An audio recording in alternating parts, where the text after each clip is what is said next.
Өнөөдөр аймгийн засаг даргын зөвлөлийн хурал 91.3% эрсдэлтэй хуралдаж нийт 5 асуудлыг хэлэлцлээ. Дархуул аймгийн хөгжлийн ерөнхий төлөвлөгөөний төслийг Art Construction компани удирдлагууд танилцууллаа. Аймгийн хөгжлийн ерөнхий төлөвлөгөөний төсөл нь өнөөдрийн байдлаар шаардлага хангахгүй түвшинд байгаа учраас ажлыг эрчимжүүлж, аймаг орон нутгийн саналыг тусган, уялдаа холбоогоо сайжруулж, ажлын хэсэг байгууллага хамтран ажиллахаар болсон юм а. Хурлын дараагийн хэлэлцсэн асуудал бол аймгийн стандарт хэмжил зүйн хэлэлцийн үйл ажиллагааны хүрээг өргөтгөн үнд металлын сорьц тогтоох лаборатори байгуулах тухайд төсөл байлаа. Алт худалдан авалтын төвлөрлөлийг сааруулах, ажлын ачааллыг тэнцвэржүүлэх зорилгоор Монгол банк, Швейцарын хөгжлийн агентлагийн доктортой bijil уурхайн төслийн хөрөнгө оруулалтаар Дархан уул Баян-Хонгор аймагт үнд металлын сорьц тогтоох лабораторийг байгуулахар шийдвэрлэжээ. Энэ хүрээнд өнөөдөр тус асуудлыг аймгийн засаг даргын зөвлөлийн хурал танилцуулж, аймгийн иргэдийн төлөөлөгчдийн хурлын тэргүүлэгчдийн хурлаар оруулахаар дэмжигдсэн юм а. Дархан уул аймагт алт сорьцлох худалдаа авах зорилго бүхий нэгцгийн үйлчлэгээний төвийг байгуулснаар орон нутагт 2.5% суутхан төсвийн орлогыг нэмэгдүүлэх боломж бүрдэх давуу талтай ажээ. Мөн энэ өдрийн хурлаар Дархан улс компани 2017 оны үйл ажиллагааны товч тайланг танилцууллаа.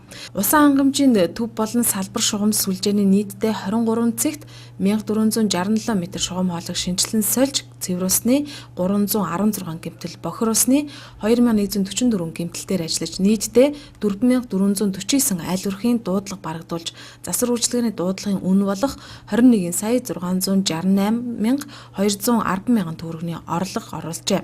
Өнгөрсөн оныхон тайланг танилцуулсан дараагаар хэд хэдэн саналыг аймгийн засаг даргын зөвлөлийн хурлын гишүүдэд танилцууллаа.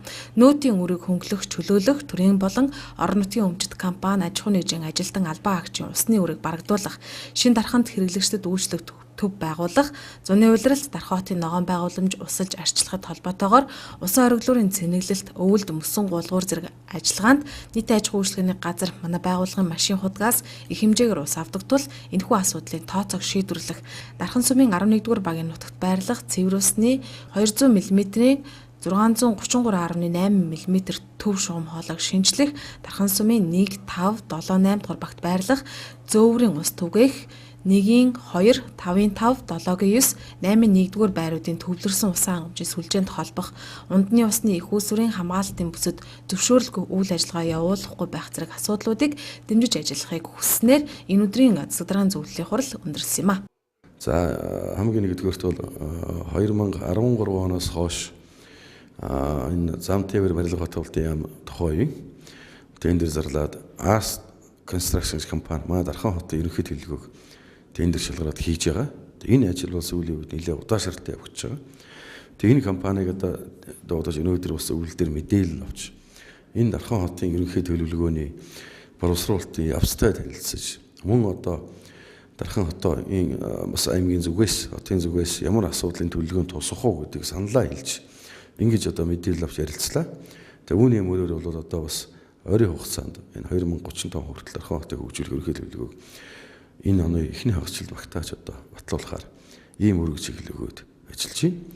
За хоёрдугаарт нь бол сүүлийн үед манай иргэд мэдж байгаа бах ерөнхийдөө 12 аймгийн нэлээд олон суманд шүлхий өвчин нэлээд өргөн хүрээнд дарахлаа. Ялангуяа манай Дархан уул аймгийг тойрсон Төв аймаг, Сэлэнг, Буулган, Орхон гэл энэ аймагуудын өвчин нэлээд өргөн дэлгэр дарахад байна. Энэ өвчнөөс одоо өртсөн сэргийлэх арга хэмжээг авах зайлшгүй шаардлага байна.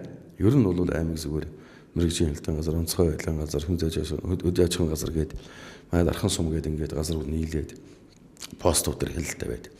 Ингээд хүн малын хөдөлгөөн, за малын гаралтай түүхийд, мах сүү энэ бүгдэд одоо тээвэрлэлтэнд хяналт тавьж ингэж ажиллаж байна. Гэхдээ одоо бол цаг үеийн шаардлагаар энэхүү хяналтыг бол улам сайжруулах шаардлага байна.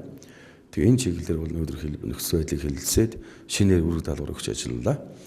За дараа нь бол Дархан улс суваг орон нутгийн өмч өвсөд компани 2017 оны үйл ажиллагааны тайланг одоо сонсож ажлыг сайжруулах чиглэлээр холбогдох үүрэг чиглэлийг өглөө. За мөн манай аймгийн одоо стандарт хэмжилтийн төвийн дэргэд үнэт металлын сорьцын лаборатори байгуулахаар засгийн газар аль улсын багтай хамтраад ингэ шийдвэр гарсан. Энэ лабораторийг байгуулах чиглэлээр холбогдох хөрөнгө мөнгийг шийдэхийн асуудал хэлэлцсэн. Энэ лаборатори байгуулагдсанаар Дархан, Сэлэнг, Орхон, Төв аймагуудын нутаг дэвсгэрт олборлож байгаа алт, бусад үнд металлыг эндээ одоо маа Дархан аймгийн энэ лабораторид сорьцын хяналт хийх ийм одоо нөхцөл бүрдэх юм. Тэгээ энэ мэтчлийн асуудлыг хэлцээ дээр нь бол засаг даргын нөөцөөс хөрөнгө гаргах ийм асуудлыг хэлцлээ өнөөдрийн хурлаар.